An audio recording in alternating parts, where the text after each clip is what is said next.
Good morning, students. Myself Sanjay Kumar, Assistant Professor in Chemistry, SNKP government college Neem ka थाना।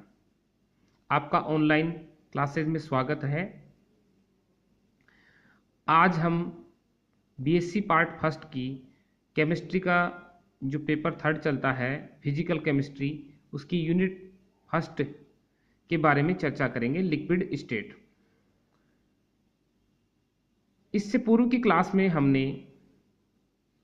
जो पदार्थ की तीन अवस्थाएं होती है, ठोस, द्रव, गैस, उनमें क्या स्ट्रक्चरल डिफरेंस होता है उसके बारे में चर्चा की थी। आज हम बात करेंगे इंटरमोलिकुलर फोर्सेस या वांडरवाल्स फोर्सेस, या कहें कि दुर्बल आकर्षण बलों के बारे में चर्चा करेंगे। तो सबसे पहले जो बात कर रहे हैं हम डाइपोल डाइपोल इंटरेक्शन, या इसे कहते हैं ओरिएंटेशन इफेक्ट। तो देखो यहाँ आपको इसके नाम से ही पता चल रहा है कि ऐसे मॉलिक्यूल जिनमें परमानेंट डाइपोल मोमेंट प्रेजेंट होता है उनमें इस प्रकार का इंटरेक्शन प्रेजेंट होता है या पाया जाता है। जैसे कहें HCl, HCN, अमोनिया, वाटर, तो इनके अंदर जो परमानेंट डाइपोल मोमेंट प्रेजेंट होता है तो इनमें इस प्रकार का इंटरेक्शन प्रेजेंट होता है। तो आप यहाँ पर देखिए कि ये जैसे एक डाइपोल मॉलिक्यूल है, तो अगर बहुत सारे डाइपोल मॉलिक्यूल एक जगह डाल दिए जाएं तो ये अपने आप को किस प्रकार से अरेंज करेंगे कि अपोजिट डाइपोल्स एक दूसरे के संपर्क में आ जाएं। जैसे यहाँ देखिए आप, प्लस है तो इधर माइनस है, इधर प्लस है, तो अल्टरनेट ये क्रम में ये क्या होंगे, एक दूसरे अरेंज होंगे, ओरिएंटेटेड होंगे। तो जो ये इंटरेक्शन है इसे किज्म इंटरेक्शन बोल दें या डाइपोल डाइपोल इंटरेक्शन बोल देंगे। तो इसका जो स्ट्रेंथ है वो बराबर क्या है, 2 म्यू की पावर 4 अपॉन 3 आर की पावर 6 kT। यहाँ पर म्यू क्या है, डाइपोल मोमेंट ऑफ मॉलिक्यूल, और आर क्या होगी, जो दो डाइपोल मॉलिक्यूल है जो उनके जो बिटवीन इसकी डिस्टेंस होगी, इनके मध्य की दूरी, और के क्या है यहाँ पर बोल्ट्जमान कांस्टेंट, और टी क्या है एब्सोल्यूट टेम्परेचर। तो जो ये इंटरेक्शन है डाइपोल डाइपोल इंटरेक्शन, उसकी स्ट्रेंथ किस पे डिपेंड करेगी, इसका मैग्नीट्यूड किस पर, जो मॉलिक्यूल का डाइपोल मोमेंट कितना है, जो जितना अधिक मॉलिक्यूल का डाइपोल मोमेंट होगा उसकी स्ट्रेंथ उतनी ही स्ट्रॉन्ग होगी। तो पहला हमने चर्चा की। अब हम बात कर रहे हैं दूसरा, डाइपोल इंड्यूस्ड डाइपोल इंटरेक्शन, या इसको बोलते हैं इंडक्शन इफेक्ट या प्रेरण प्रभाव। तो इसमें क्या होता है कि जैसे कोई डाइपोल मॉलिक्यूल है और उसके संपर्क में क्या आ जाए, न्यूट्रल मॉलिक्यूल। जैसे आप देखते हैं ना कि जैसे चुंबक के संपर्क में अगर जैसे आल्पिन को लगा दें तो थोड़ी बहुत देर बाद में आल्पिन में भी क्या जनरेट हो जाता है, मैग्नेटिज्म जनरेट हो जाता है, उसमें चुंबकत्व जनरेट हो जाता है और आल्पिन एक दूसरे को पकड़ने लग जाती है। तो इसी प्रकार से जो डाइपोल मॉलिक्यूल है उसके संपर्क में यदि कोई न्यूट्रल मॉलिक्यूल आता है तो वो क्या कर देता है, उसको भी डाइपोल बना देता है। तो उसको बोलेंगे हम इंड्यूस्ड डाइपोल। तो ये जो डाइपोल मॉलिक्यूल है इस न्यूट्रल मॉलिक्यूल को क्या कर रहा है, इसमें डाइपोल मोमेंट जनरेट कर रहा है, इंड्यूस्ड, तो उसे ये क्या बन जाता है, इंड्यूस्ड डाइपोल। और इन दोनों के मध्य जो इंटरेक्शन है उसे बोलते हैं डाइपोल इंड्यूस्ड डाइपोल इंटरेक्शन। अब देखो यहाँ पर जो मैग्नीट्यूड है इस फोर्स का, इस पर दो बातों पर डिपेंड करेगा। एक तो जो डाइपोल मॉलिक्यूल है उसका डाइपोल मोमेंट कितना है, जितना ज्यादा डाइपोल मोमेंट होगा वह उतनी उसकी कैपेसिटी होगी कि सामने वाले जो उदासीन अणु है उसमें डाइपोल जनरेट कर सके। और दूसरा है कि उदासीन अणु के ध्रुवित होने की शक्ति, कि उसकी पोलराइजेबिलिटी कितनी है, कि कितना आसानी से वह इंड्यूस्ड हो रहा है न्यूट्रल मॉलिक्यूल, उस पर डिपेंड करेगी। तो यहाँ पर आप E बराबर -2 alpha mu square upon R6। तो म्यू तो क्या हो गया, जो डाइपोल मोमेंट है किसका, पोलर मॉलिक्यूल का, और अल्फा क्या होगी उसकी पोलराइजेबिलिटी किसकी, न्यूट्रल मॉलिक्यूल की। उसकी ध्रुवित होने की क्षमता ज्यादा होगी तो ये क्या होगा, स्ट्रॉन्ग होगा। और डाइपोल मोमेंट अगर पोलर मॉलिक्यूल का ज्यादा है तो उस स्थिति में क्या होगा, ये फोर्स और भी ज्यादा स्ट्रॉन्ग होगा।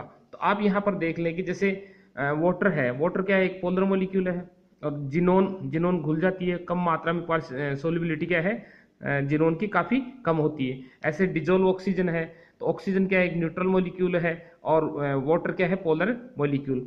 तो जैसे आप यहाँ देख सकते हैं कि वाटर क्या है, ऑक्सीजन की विद्युत ऋणता क्या होती है, ज्यादा होती है। तो जो ये बंद के इलेक्ट्रॉन किसकी तरफ, ऑक्सीजन, तो यहाँ पर पार्शियली नेगेटिव चार्ज और इस पर पार्शियली पॉजिटिव।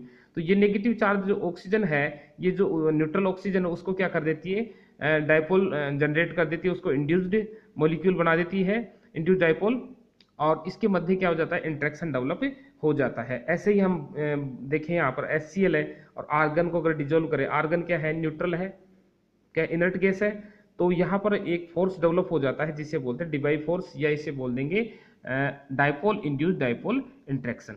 तो यहाँ पर ये डिपेंड किस पे करेगा, अल्फा पर और म्यू पर डिपेंड करेगा। तो ये हमने बात की डाइपोल इंड्यूस्ड डाइपोल मोमेंट की। अब बात कर रहे हैं जो induced dipole interaction, London force. देखो इसमें क्या है कि उदासीन अणु है, यहाँ पर कोई ना तो पोलर मॉलिक्यूल है और न इसमें परमानेंट डाइपोल मोमेंट है। तो उदासीन जो न्यूट्रल मॉलिक्यूल है उनमें भी कई बार देखा गया कि उनमें भी फोर्स डेवलप हो जाते हैं। जैसे इनर्ट गैसेज है, सिलेंडर में अगर भरे इनको, तो क्या हो जाता है, इनमें बॉन्ड डेवलप हो जाते हैं। तो इसको क्या करें कि जो इसको लंदन जो साइंटिस्ट थे उन्होंने एक्सप्लेन किया था। तो इसको समझने के लिए क्वांटम मैकेनिक्स की हेल्प लेते हैं। क्या होता है कि जैसे उदासीन अणु है, उदासीन अणु में क्या होता है, एटम है मान लो, तो उसमें नाभिक है, नाभिक में क्या है, पॉजिटिव चार्ज प्रोटॉन्स है और इलेक्ट्रॉन उसके चारों ओर चक्कर लगा रहे हैं। मान लो कोई मोमेंट आया, ऐसा क्षण आया कि सारे इलेक्ट्रॉन एक लाइन में आ गए, एक तरफ आ गए, और जो पॉजिटिव चार्ज एक तरफ है ही नाभिक, तो इसकी वजह से क्या हो गया, ये कुछ थोड़े से क्षण के लिए क्या बन गया, ये इंड्यूस्ड डाइपोल बन गया। अब उसी क्षण मान लो कोई संपर्क में दूसरा उदासीन अणु आ जाता है, न्यूट्रल मॉलिक्यूल आ जाता है, तो जो ये इंड्यूस्ड डाइपोल जो सेल्फ वो हुआ है, प्रेरित हुआ है, तो वो क्या करता है, इसको भी, इसमें भी डाइपोल मूवमेंट जनरेट कर देता है। तो इस प्रकार से जो इंड्यूस्ड डाइपोल और इंड्यूस्ड डाइपोल दोनों के बीच में क्या हो गया, इंट्रैक्शन होता है, और इस इंट्रैक्शन को बोलते हैं लंदन फोर्स या इंड्यूस्ड डाइपोल इंट्रैक्शन। तो वो यहाँ पर कोई मॉलिक्यूल में परमानेंट डाइपोल मोमेंट नहीं है, लेकिन हम जानते हैं कि जैसे क्वांटम मैकेनिक्स के अकॉर्डिंग कि नाभिक के चारों ओर इलेक्ट्रॉन चक्कर काट रहे हैं, और किसी क्षण के लिए इलेक्ट्रॉन एक तरफ आ गए और नाभिक तो चार्ज प्लस एक तरफ हो गया माइनस, तो उसमें थोड़े समय के लिए इंड्यूस्ड डाइपोल जनरेट हो रहा है और ये दूसरे को इंड्यूस्ड कर रहा है। तो इस प्रकार से जो ये उदासीन अणु है उनमें ये फोर्स डेवलप हो जाता है, अट्रैक्शन डेवलप होता है, जिसे बोलते हैं इंड्यूस्ड डाइपोल इंट्रैक्शन, जिसे लंदन फोर्स भी बोलते हैं। तो जैसे ये क्या है, किस पर डिपेंड करेगा ये फोर्स, एक तो इसकी आयनाइजेशन एनर्जी और इसकी पोलराइजेबिलिटी ऑफ मॉलिक्यूल, तो इस पर डिपेंड करता है। जैसे एग्जांपल लें कि जैसे हाइड्रोजन है, Cl2 है, ऑक्सीजन है, नाइट्रोजन, हीलियम, नियोन एटसेट्रा, इनमें भी क्या है कि जो वांडर वाल्स फोर्स प्रेजेंट होते हैं वो इसी श्रेणी के फोर्सेज होते हैं। जैसे अपन बात करें हेलोजन्स की बात करें, हेलोजन्स में देखें कि जिसकी पोलराइजेबिलिटी ज़्यादा होगी उसमें स्ट्रॉन्ग फोर्स होगा, तो वह किस में होगा, सॉलिड फेज में होगा। ब्रोमीन जैसे लिक्विड है, फ्लोरीन, क्लोरीन क्या है, गैसेज है। तो रूम टेम्परेचर पर आप देखो हेलोजन्स की इनकी जो कैरेक्टरिस्टिक प्रॉपर्टीज है उनमें भी काफ़ी डिफरेंस आ रहा है। तो इस लंदन फोर्स के हेल्प से हम इसको समझा सकते हैं। तो ये तो तीसरी फोर्स की बात की। अब मैं बात करना चाहूँगा चौथा जो फोर्स है, आयन डाइपोल इंट्रैक्शन। अब क्या है कि एक यहाँ पर आयन है और एक पोलर मॉलिक्यूल है, तो इनके मध्य जो इंट्रैक्शन हो रहा है उसे क्या बोलते हैं, आयन डाइपोल इंट्रैक्शन। तो यहाँ पर देखो ये आयन है, इसके संपर्क में कौन आया, डाइपोल मॉलिक्यूल। तो जैसे आयन के चारों तरफ क्या हो गया, डाइपोल मॉलिक्यूल इकट्ठे हो गए, तो यहाँ पर एक फोर्स, अट्रैक्शन फोर्स डेवलप हो गया, इंट्रैक्शन डेवलप हुआ है, जिसे बोलते हैं आयन डाइपोल इंट्रैक्शन। अब देखो आप यहाँ पर साफ साफ दिख रहा है कि इस जो इंट्रैक्शन है या इस फोर्स की जो मैग्नीट्यूड है वो किस पर डिपेंड करेगा, एक तो इसके डाइपोल मोमेंट पर डिपेंड करेगा कि डाइपोल मोमेंट जितना अधिक होगा उतना ही ये इससे आसानी से अट्रैक्ट इसको करेगा और इसको अपने साथ बांधे रखने की कोशिश करेगा। और जो आयन है उसके ऊपर कितना चार्ज है, जितना अधिक चार्ज होगा उतना ही क्या होगा, इन दोनों के बीच में इंट्रैक्शन डेवलप होगा। तो ई क्या हो गया, ई म्यू अपॉन आर की आर स्क्वायर। तो ई क्या हो गया, चार्ज ऑन आयन, और म्यू क्या हो गया, dipole moment of polar molecule. तो अब मैं यहाँ उदाहरण लेना चाहूंगा, जैसे NaCl को जल में घोलते हैं, तो NaCl का क्या हो गया, डिसोसिएशन हुआ, किसमें टूटा, Na+ और Cl- में। तो ये जो Na+ क्या है, धनायन है, और Cl- ऋणायन। वाटर क्या है, पोलर मॉलिक्यूल। तो वाटर में क्या है, ऑक्सीजन पे पार्शियली नेगेटिव चार्ज और हाइड्रोजन पे क्या है, पार्शियली पॉजिटिव चार्ज होता है। तो आप यहाँ देख सकते हैं जैसे ये सोडियम है, सोडियम के चारों तरफ क्या हो गया, ऑक्सीजन जो ये कौन सा पोल, नेगेटिव पोल इसके चारों तरफ इकट्ठे हो जाते हैं। और इधर क्लोरीन है, क्लोरीन के चारों तरफ क्या हो गया, यहाँ पर H+ जो इसका पॉजिटिव पोल है वाटर का, तो वो इसके चारों ओर इकट्ठे हो जाते हैं और आयनाइजेशन स्फीयर बना लेंगे, या इसको बोलेंगे हाइड्रेशन बोल दें या सोल्यूशन हो जाता है इनका, ये हो जाता है। तो ये जो इंट्रैक्शन डेवलप हो रहा है आयन और पोलर मॉलिक्यूल के मध्य, इसे बोलते हैं आयन डाइपोल इंट्रैक्शन, हम इस श्रेणी में रखेंगे। तो आप ये इसका उदाहरण ले सकते हैं, इसको समझाने के लिए NaCl का जल में घुलने की प्रक्रिया, उसको समझा सकते हैं।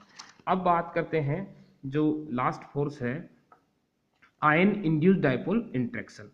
तो इसमें क्या है कि अब पहले वाली कंडीशन में क्या था, आयन था और साथ में क्या था, डाइपोल मॉलिक्यूल था, पोलर मॉलिक्यूल था, तो उसमें आसानी से डेवलप हो रहा था। लेकिन यहाँ क्या है कि जो आयन है, एक आयन है और एक उदासीन अणु है, तो उसके मध्य जो इंट्रैक्शन डेवलप होगा उसे बोलेंगे आयन इंड्यूस्ड डाइपोल इंट्रैक्शन। तो देखिए आप यहाँ पर जैसे ये पॉजिटिव चार्ज पार्टिकल है और ये एक न्यूट्रल मॉलिक्यूल है, तो ये क्या करता है, इसके इलेक्ट्रॉन अभ्र को अपनी ओर अट्रैक्ट करेगा। आपने फाइयान का नियम पढ़ा है ना, पोलराइजेबिलिटी वाला कॉन्सेप्ट, या कोवेलेंट कैरेक्टर देखते हैं अपन मॉलिक्यूल्स में, तो उसमें कंपाउंड्स में, तो वहाँ ये वाला कॉन्सेप्ट आपने पढ़ा होगा। तो इसमें प्लस चार्ज ये पार्टिकल है और ये उदासीन अणु को अट्रैक्ट कर रहा है, तो इसके इलेक्ट्रॉन अभ्र है, इलेक्ट्रॉन जो इसका क्लाउड है इस इलेक्ट्रॉन को अपनी ओर अट्रैक्ट कर रहा है, अट्रैक्ट करेगा तो क्या होगा, ये इसकी सिमेट्री क्या होगी, डिस्टर्ब हो जाएगी और ये अनसिमेट्रिकल मॉलिक्यूल बन जाएगा, या ये कहें कि ये इंड्यूस्ड डाइपोल बन जाएगा। अब इसमें क्या हो गया, आयन और इंड्यूस्ड डाइपोल के मध्य क्या हो गया, ये इंट्रैक्शन डेवलप हो गया, और इस इंट्रैक्शन को हम बोलते हैं आयन इंड्यूस्ड डाइपोल इंट्रैक्शन की श्रेणी में रखेंगे। जैसे ये है Fe+2 आयन है और ये ऑक्सीजन है डिजोल्व, तो इसमें क्या हो रहा है कि ये इसके साथ जो इंट्रैक्शन हो रहा है इसे क्या बोलते हैं, आयन इंड्यूस्ड डाइपोल इंट्रैक्शन। तो इस प्रकार से आज हमने जो 5 फोर्सेज हैं जो वान डेर वाल फोर्सेज की श्रेणी में आते हैं उनकी हमने चर्चा की। तो पहला कौन सा था इसमें कि डाइपोल डाइपोल इंट्रैक्शन, जो किसमें, पर जिन मॉलिक्यूल्स में परमानेंट डाइपोल मोमेंट होता है। दूसरा डाइपोल इंड्यूस्ड डाइपोल इंट्रैक्शन। तीसरा है इंड्यूस्ड डाइपोल इंट्रैक्शन। और चौथा है आयन डाइपोल इंट्रैक्शन। और पांचवा आयन इंड्यूस्ड डाइपोल इंट्रैक्शन। तो इस प्रकार से ये 5 फोर्सेज जो वान डेर वाल्स फोर्सेज की श्रेणी में आते हैं, या इनको इंटरमोलिकुलर फोर्सेज बोलते हैं। तो ये मैंने आपसे आज चर्चा की है, और जहाँ तक मैं समझ रहा हूँ आपको अच्छे से इसमें समझ में आया होगा। धन्यवाद।